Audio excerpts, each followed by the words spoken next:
Rishi Sunak followed in the footsteps of Joe Biden this Thursday, visiting Israel as the Israeli military continue to pound Gaza with more airstrikes. The British Prime Minister Sunak underlining Western support for Israel.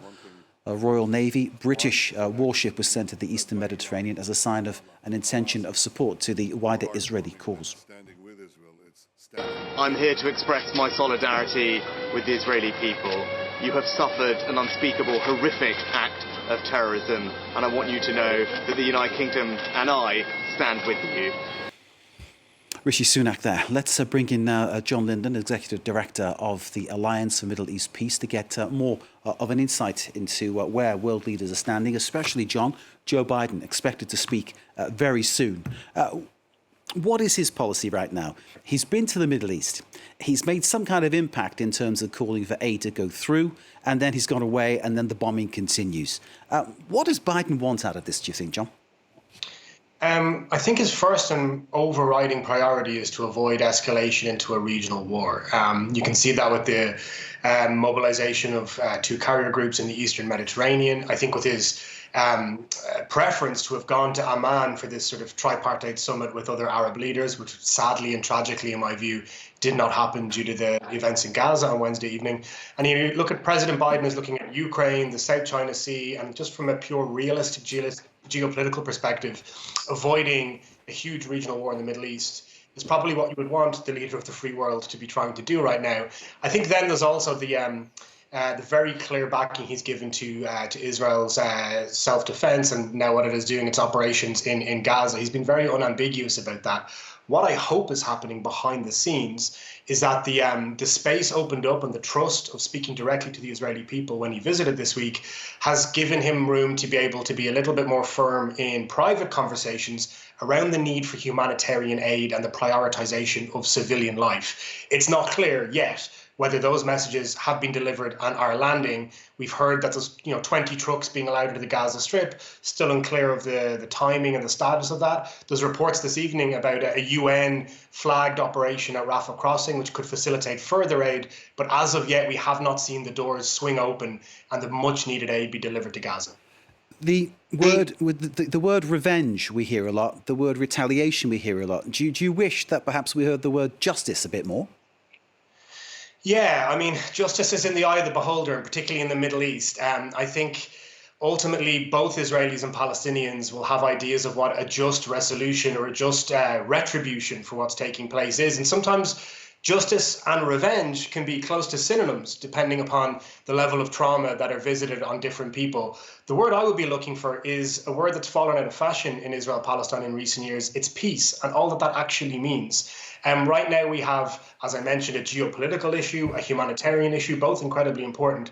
Ultimately, this is all the result of conflict management, of pretending the Israeli-Palestinian conflict can be managed to simmer along without devastating consequences for civilians. And what I think needs to happen as soon as possible is a de-escalation of hostilities and then a very firm diplomatic commitment to follow through a conflict resolution process to the end, which they have not tried for over 2 decades. John, what are you looking for from Joe Biden when he makes his speech in a few hours' time?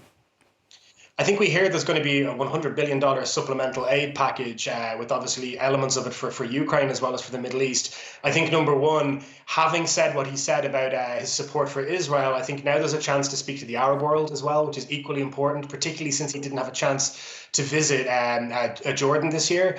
I think speaking directly to his administration's policy about equal measures of peace, justice, security for both Palestinians and Israelis, we now need to hear what that means and to show Palestinians a diplomatic horizon, a sense that after this tragedy, there will be a real initiative to build peace. And then finally, for us at ALLMEP, yes, we need reconstruction, we need rehabilitation of the infrastructure destroyed, but we also need a Marshall Plan to rehabilitate 2 incredibly traumatized societies. Israeli and Palestinian societies are much younger than ours in Western Europe or in North America. Young people have been traumatized to a degree that's hardly believable over the last 2 weeks, seeing images either on screens or with their own eyes, which will be with them forever. And the international community now needs to embark, I think, on a long-term project to bring Israelis and Palestinians together, rebuild trust, build that diplomatic horizon I mentioned, and have a bottom-up grassroots process that can actually have a deeply rooted peace process that sticks. John, thank you for being very broad and wide-ranging on this, because we appreciate your views on all manner, all aspects of this conflict. You mentioned aid a bit earlier. Can I take you back to that? Because clearly we're talking tomorrow, depending on who we believe and who's saying what, that the Rafah crossing will be reopened. That aid will be going through. Clearly that aid is urgently needed, but Israel's caveat on that is that it goes to civilians.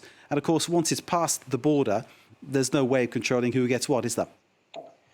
No, I mean, look, ultimately, there's no such thing as like a sterile process with regards to delivery of aid, military operations. If we're asked to accept the reality of what's euphemistically and pretty grimly sometimes called collateral damage, where people's lives are lost in military operations, I think we should be willing to accept that some of the aid that saves lives may fall into hands of people we prefer it didn't. And we're talking about food, medicine, and fuel, right? So it's not like machine guns are entering the Gaza Strip. And I think you asked the previous question about what we'd like to hear from President Biden. We really need to make sure that this is non-negotiable.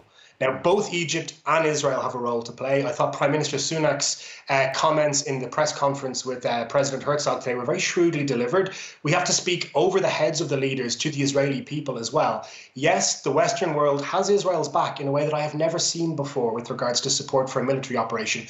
But associated with that needs to be just as firm and non-negotiable a commitment to protecting the lives of innocent Palestinians who have now been without critical basic needs for almost 2 weeks. And we have a danger of some serious humanitarian consequences, even beyond what we've seen, things like waterborne diseases and malnutrition. That cannot be allowed to happen. John Lyndon, Executive Director of the Alliance for Middle East Peace. Thank you, as ever, for joining us here in France 24. We always appreciate your time. Thank you. John Lyndon there.